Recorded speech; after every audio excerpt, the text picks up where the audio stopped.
Let's say you wanted to tell a story using Windows Photo Story 3. This is a photograph of my parents when they first met. But both of my parents have passed on, and we celebrate them during Day of the Dead.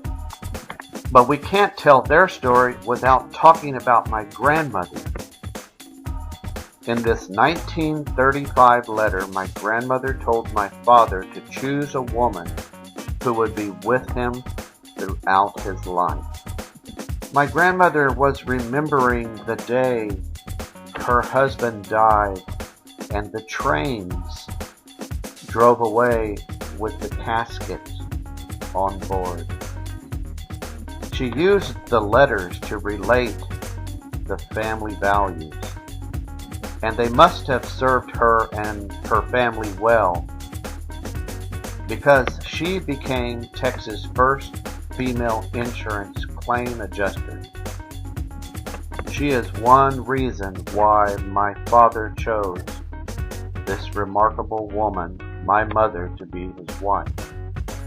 Now I tell our family stories to a group of writers who meet once a week.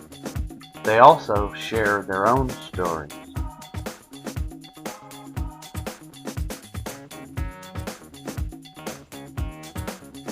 And this is one way that I keep my parents' memory alive, in a cuento.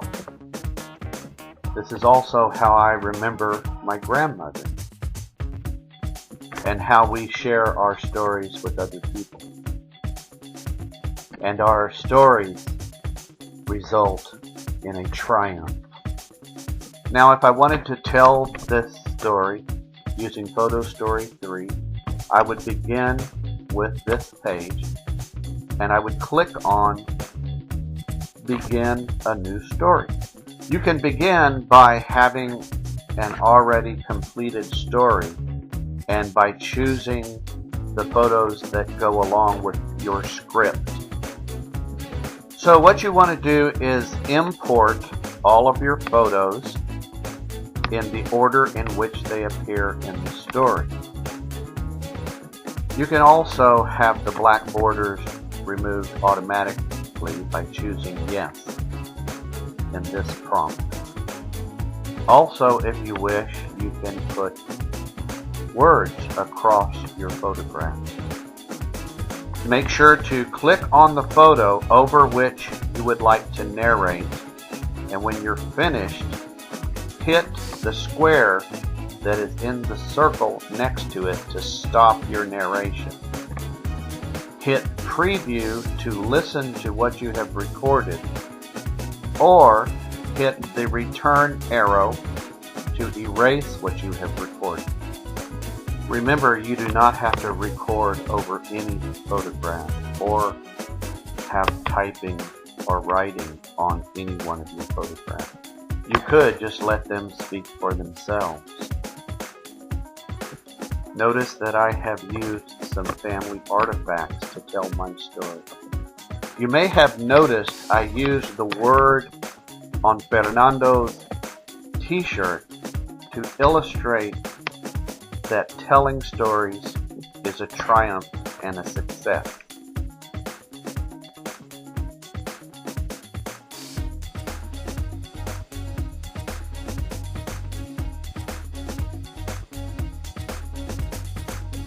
After you have narrated over your photographs and you're happy with the result, you can go to Next and select music that you wish to go with your presentation.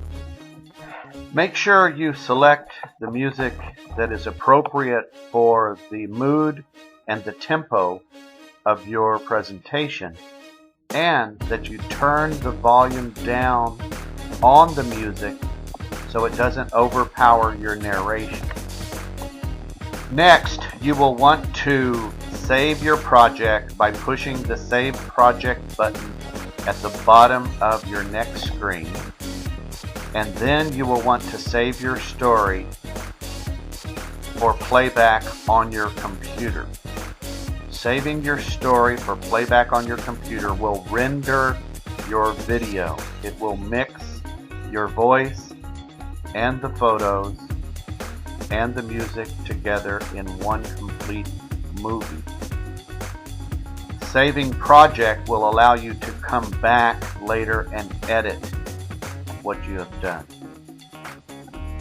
Once you have made these relatively simple moves, you will have a movie that will triumph.